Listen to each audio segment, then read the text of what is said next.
উনি হচ্ছে বাড়ি হচ্ছে ডাক্তারপাড়া সাগর ভাই, উনি গিফট নেওয়ার জন্য চলে আসছে। ভাইয়া অনুভূতিটা কেমন এই যে পাচ্ছেন? অনুভূতি থ্যাংক ইউ আনাস ফ্যাশনকে প্রথমত।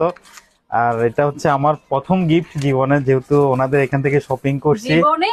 হ্যাঁ হ্যাঁ, আমি আর এরকম কোনো গিফট পাই না, এটাই ফার্স্ট টাইম।